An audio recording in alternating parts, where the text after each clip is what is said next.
Welcome to the Power of Owning Your Career podcast. I'm your host, Simone Morris, and I have a passion for empowering others to take responsibility for their careers. Yes, I've written several books on owning your career and am loving hosting this podcast. This podcast is for you if you're willing to make a shift to the driver's seat in your career. We feature leaders who inspire, empower, and motivate you for consistent career action for results. Please continue to join us every Sunday when a new episode is released. Let's get into this week's show.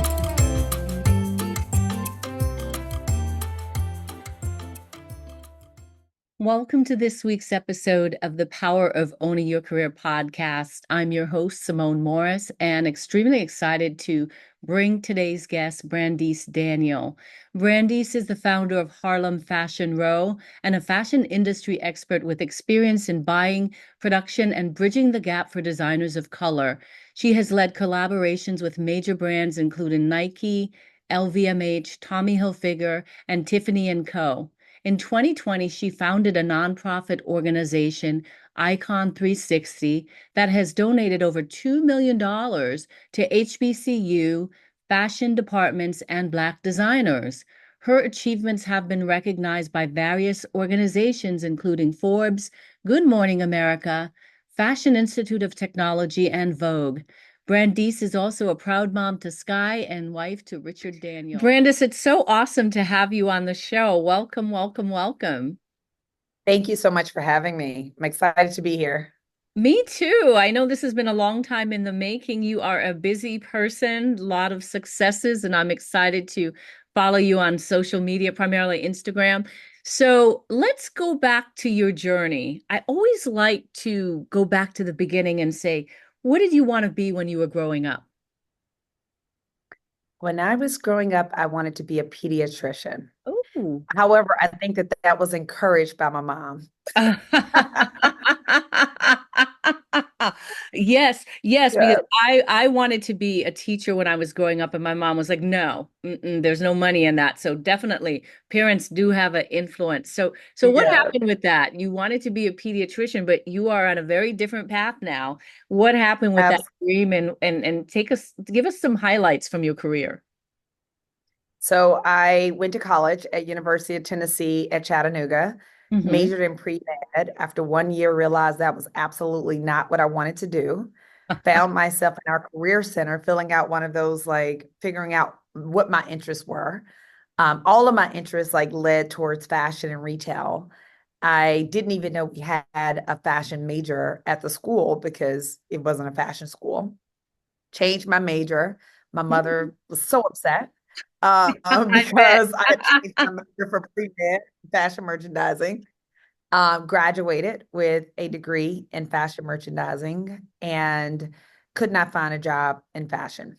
And so that landed me down what I call the wonder years, Hmm. where I worked for an insurance company, selling terrible, crappy insurance, but I learned a lot from that process.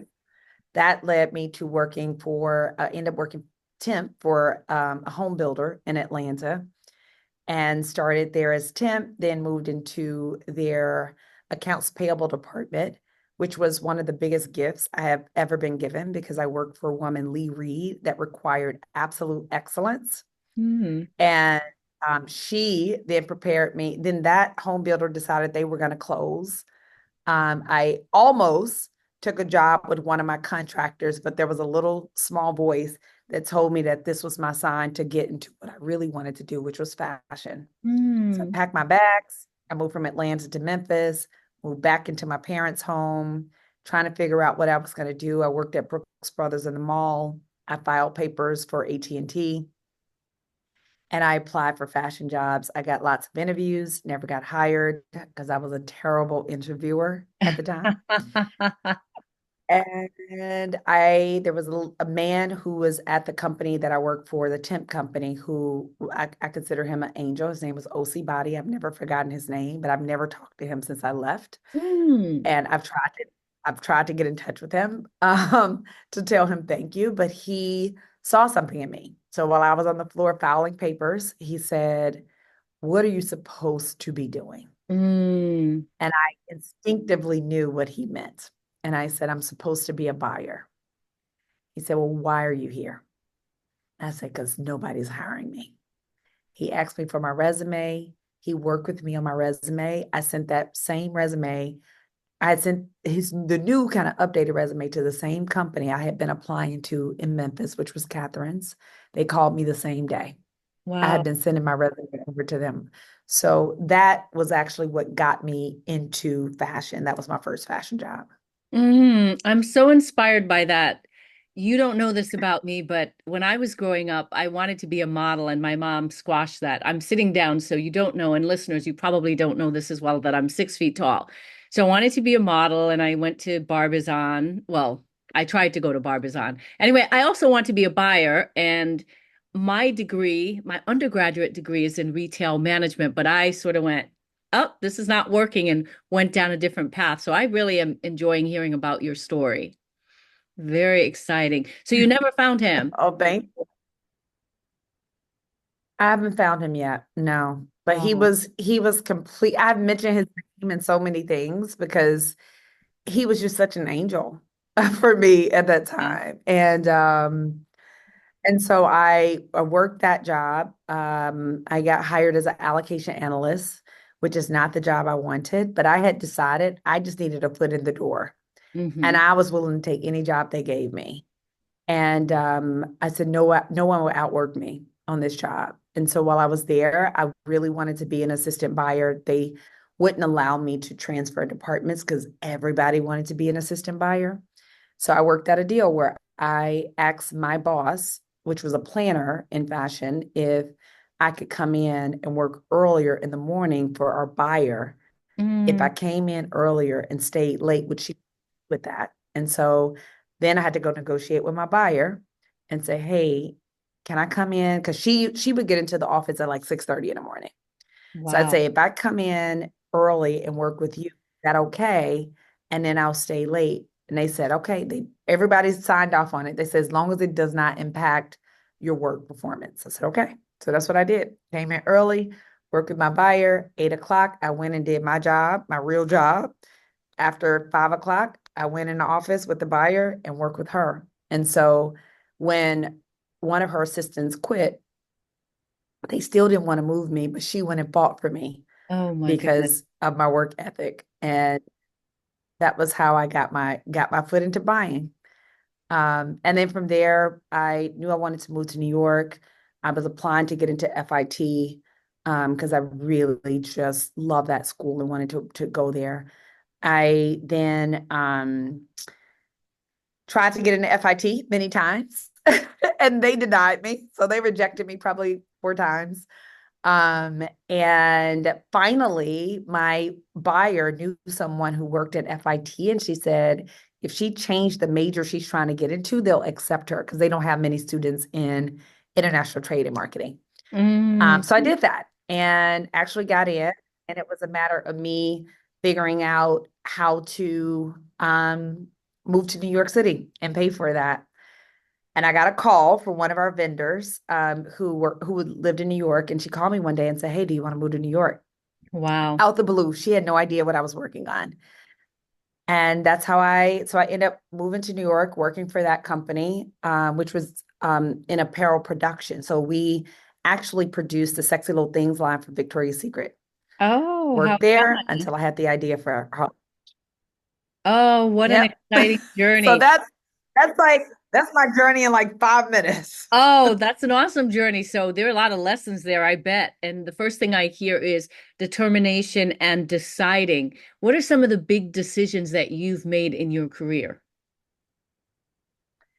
One of the decisions I heard Will Smith say something a long time ago. He said, once I have decided that something is, basically nobody can stop me. And so I had decided I was going to be an assistant buyer, right? And so it was just a matter of how do I make that happen even when people are telling me no. So I think it's really important oftentimes we go, oh, I would love, or I want, or I wish. But when Hmm. you say I'm going to, it's just powerful. Hmm. So I made the decision I was going to be an assistant buyer. I made the decision that I was moving to New York. I made the decision that I was getting into FIT. Um, and and and so when you hear a no after you've made the decision, now I'm a little bit different, by the way, because now I'm like, God, I need you to lead me.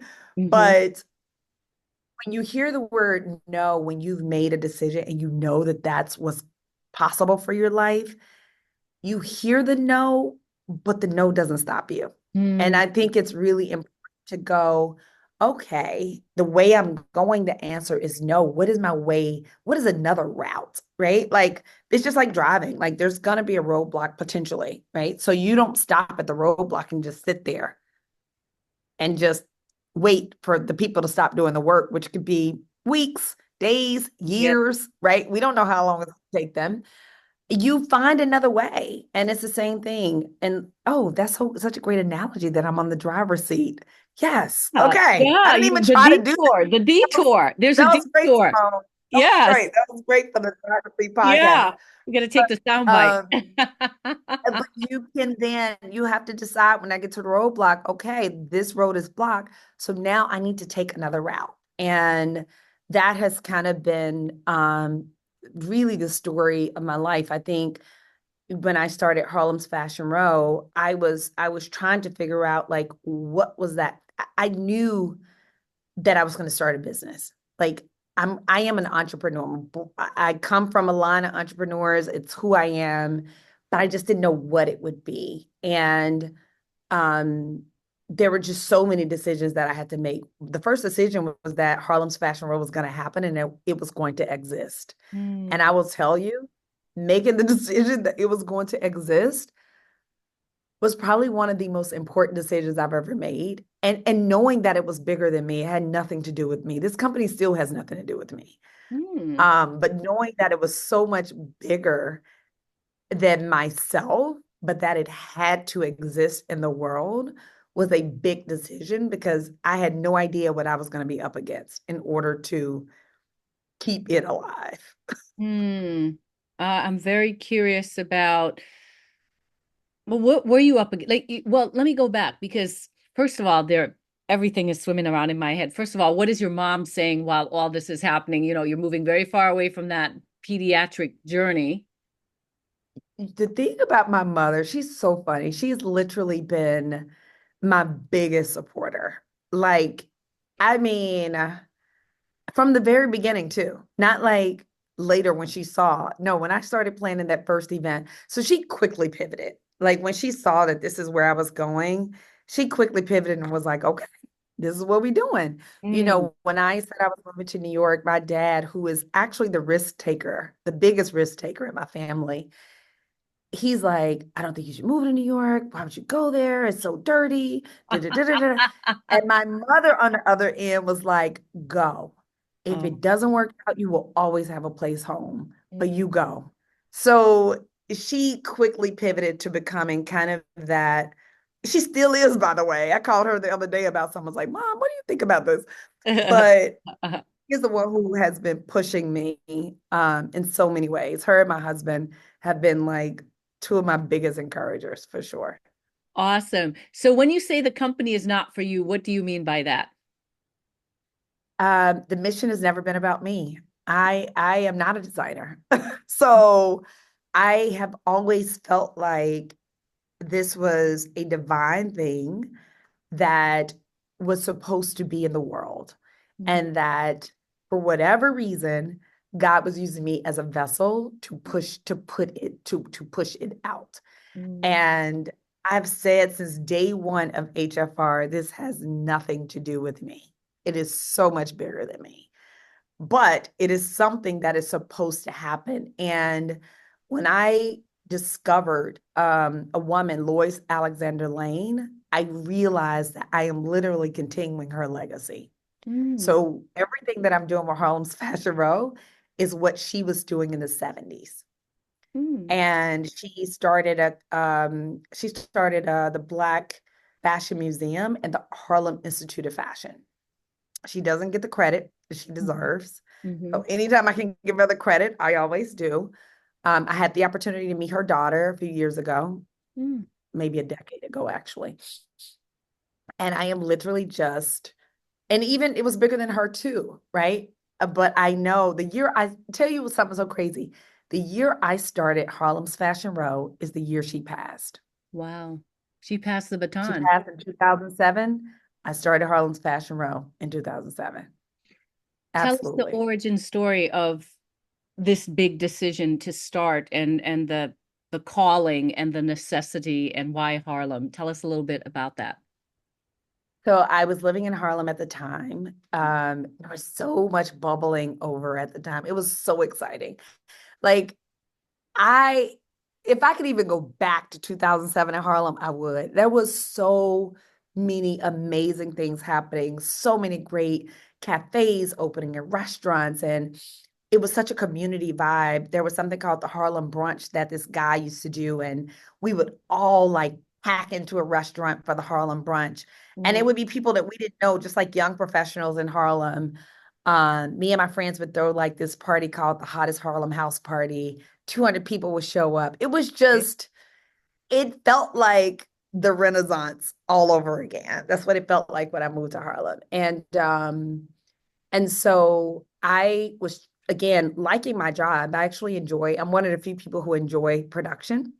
I got a chance to travel a lot to Asia, which I just I didn't like the traveling part, but I loved it once I got there. Hmm. And and so I was trying to figure out like I like this, but this is not my passion. Like I Hmm. enjoy it, but it's not the thing. And I thought the thing was to work for a luxury company. So I was sending my resume to luxury companies, trying to get in my foot in the door. It's so funny now when I like have meetings at Louis Vuitton to like, because I'm their partner, but I wanted to work for them so bad. And none of them were calling me back. And a friend, my friend Camila, invited me to a fashion show in Brooklyn. And she's like, come to the show with me. I said, okay. So we go to this fashion show and I'm watching the models as they come down. And literally, it was like the idea just like, it was like a download, like, you're going to do this in Harlem. And I stopped watching the show, went and sat down. My friend's like, what are you doing? I was like, I'll tell you later.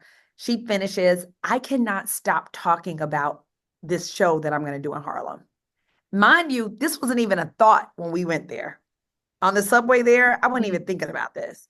I literally got the idea there and could not stop talking about it. And I feel like a lot of us have those ideas sometimes where you know that it's almost like it's a divine thing. Something's been dropped in your spirit, and you're like, I'm supposed to do this. And I decided to move on it. I couldn't, my friends got so sick of hearing me talk about this. Like, my roommates were like, Brandice, please, like 5 minutes, like just give us 5 minutes without talking about this. Um, and so I started working on it. That was in August. I went to the fashion show in May of 2007. I set a date. I said, this event is going to be August 17th. I'm going to do a fashion show in Harlem. And I started telling everybody about it because when I'm passionate about something, I can't keep it to myself. So I started telling everybody about it. And people along the way was like, oh, I do PR. I can, or I would meet somebody who did something like, could you help me with this thing? I can't pay you, but like, it's gonna be so big. I don't know what it is, but it's just gonna be so big. And I would just be so excited about it. And it was so genuine. And I think people felt it and they were just like, yeah, I'll help. I'll help. So I had like 17 volunteers for the first show and we did it.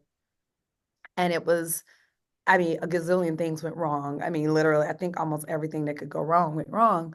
But the event happened, and I had never seen an idea that I had in this way, right? I've saw myself moving to New York and all of that, but I had not seen like taking a concept Hmm. and taking it from the planning process to it actually being a physical real thing. Like that still excites me on a whole nother level. Every single year we do the show, and I'm like, I get to the event and I'm like, oh my goodness, this Mm. is what we've been planning all this time. So I still have it. But it was so exciting for me. And I was writing in a journal, which I still have that journal for 2007. And I was writing in a journal that whole time, and it was like, this is so much bigger than me. This is what this is going to do. Mm. It's going to help designers. Because the first year I had boutiques. I said, it's not about boutiques. It's actually about designers. It's going to help designers. And I'm just writing all of this stuff that honestly, Simone, I have no idea where it came from. Mm. Well, I do know it came from God, but it wasn't in me because I had never even thought about designers in that way before. Powerful. And so I think what happens after you do the first event is that it gets scary because I'm like, I don't know if I can repeat what just happened. Mm.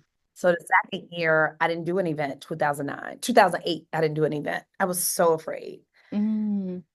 At 2009, I said, nope, this is something about this is what I'm supposed to be doing. And that was 2008 was the year I also went down a rabbit hole of researching and realizing that there were no designers out there sold at major department stores. That was the year I said, oh, wait. I started going down department stores website with my spreadsheet and was like, wait, you mean there's only 3 Black designers in all of this department store and they've got hundreds of Mm. designers? That was the year that I had that epiphany. And I was just, that took everything to another level because for me, it was, I don't know why, but that problem for me, it would literally send me into tears every time I thought about it. I couldn't even talk about it. There Mm. are so many interviews of me out there crying because I could not talk about it without crying. It bothered me so bad.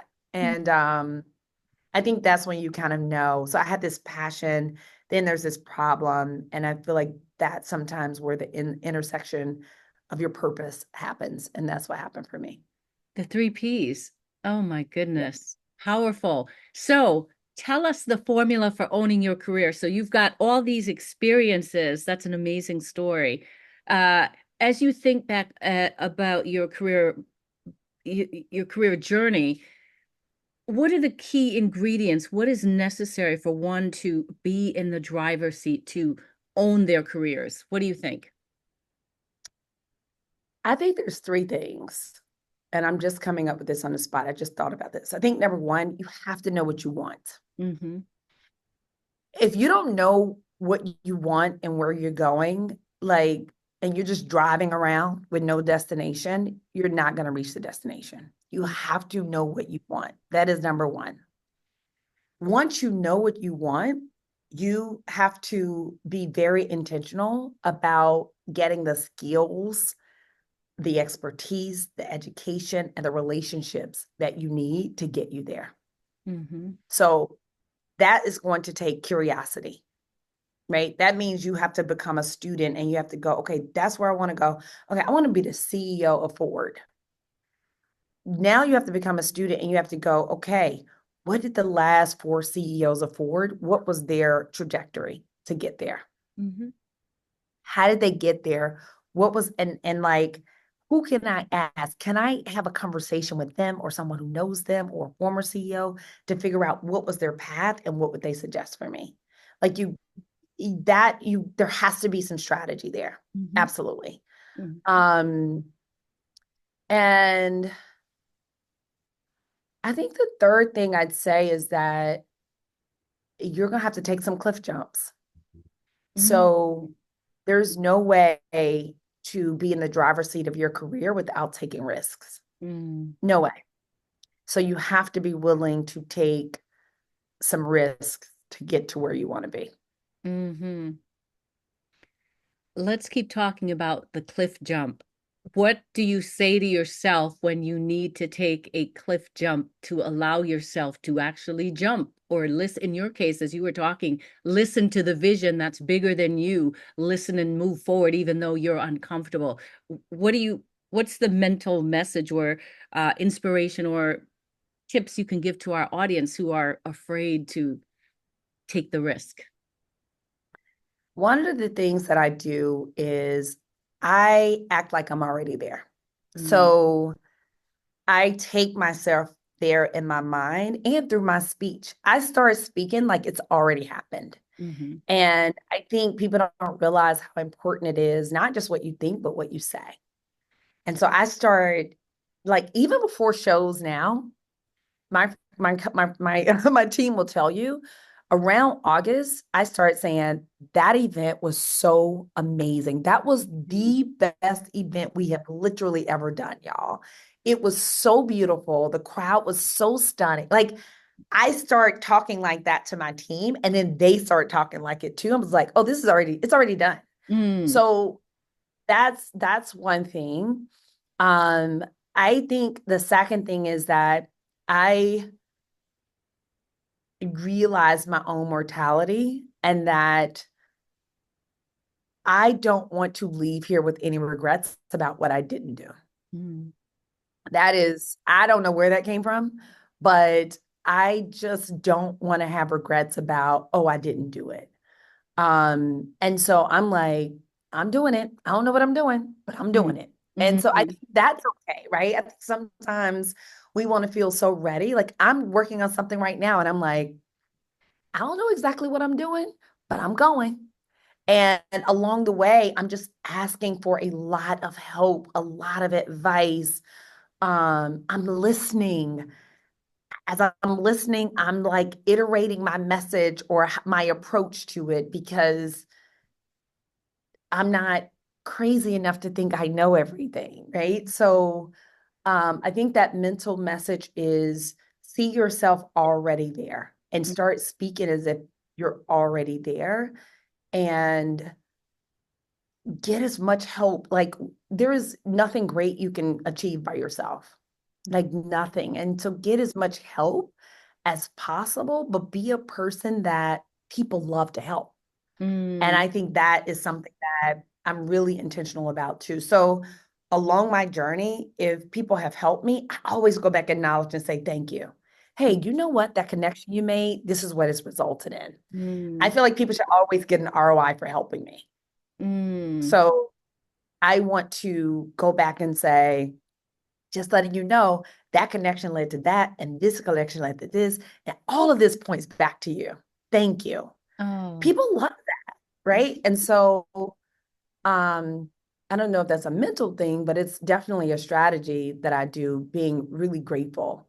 I think operating from a place of gratitude mentally too allows you to be able to move forward even when you're feeling a bit of fear. mm. What are some resources that have helped you? You talked about being a student, but what's an example of a resource that has been game changing to help you own your career or to stay in the driver's seat? I think podcasts, right? Listening to other people's story is so important. There's a few business podcasts that I started listening to that were game changers for me. So Masters of Scale is one of them. What's the other one? How I Built This. That was Mm, so good for me because I recognized through listening to those that, oh, these things aren't happening to me because I'm a Black woman. These are happening to me because I've decided to be an entrepreneur. mm, Because this white guy over here, he dealing with the same thing I dealt with, you know? So I think understanding that some of it is just like part of the game, right? Like it's what happens to every human who tries to do something bigger than themselves. Um, so that's one thing. And then I am really intentional about finding mentors who are a few steps ahead of me. So I am right now in the middle of a capital raise for Harlem's Fashion Row, which I've never done before. And I went to the Masters of Scale Summit a few weeks ago in San Francisco. And there's a woman in the restroom, and she goes, I love your outfit. And she's talking. And I was like, oh, this is one of our collaborations. I have a company, Harlem's Fashion Row, and I'm talking about it. She's like, tell me more. What is this company about? And so I tell her. And then I said, what do you do? And she said, oh, I'm an investor. I said, great. I'm mm. actually in the middle of a capital raise. I said, and I have a deck. I would love for you to review it and give me feedback. And she said, absolutely. This is a woman I went in the restroom. Wow. Yesterday, I had a call with her. And when I tell you that call was so critical for this next meeting that I have, she literally like laid everything out for me. She was so helpful. Now, she basically told me what you got ain't gonna work, right? Mhm. But my approach is to come to her as a student because she knows and I don't, right? And so I just kept thanking her. I was like, you have no idea. You have literally unlocked something for me. And she was like, well, do you want to meet again on Thursday once you make the updates? I'll meet with you again, right? Because I am giving her ROI on her investment in time in real time. Mm-hmm. I'm telling her that not just like, thank you, but like, this is the impact this conversation has had on where I'm going. Mm-hmm. And just giving her that little bit of ROI in that moment made her go, I'll give you another 30 minutes. Do you want to meet again? I'm like, absolutely.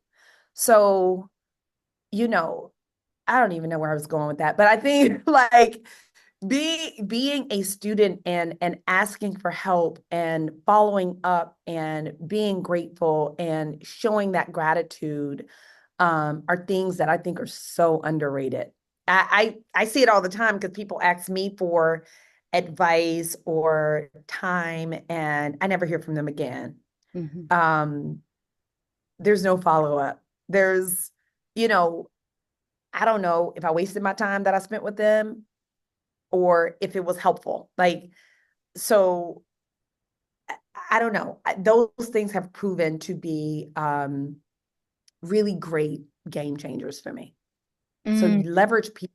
I get education from podcasts, from reading books. I read a lot. I probably read like 2 books a month. But reading books, from finding people who are where I want to be and being intentional about getting that person to meet with me or give me some wisdom, or become a mentor potentially if that's possible too. But I never asked them to be a mentor. I never use those words. Powerful. They just, I'm sorry, go ahead. yeah. Go ahead. No, I said they just become that over time. Because you attract them. I mean, your personality and excitement and passion and all that that's happening. Who doesn't want to get on the bandwagon here? It's been such a pleasure to learn more of your story. I feel like we can talk for hours here. This is terrific. Feedback. It's been wonderful. I appreciate you saying yes to being on the show.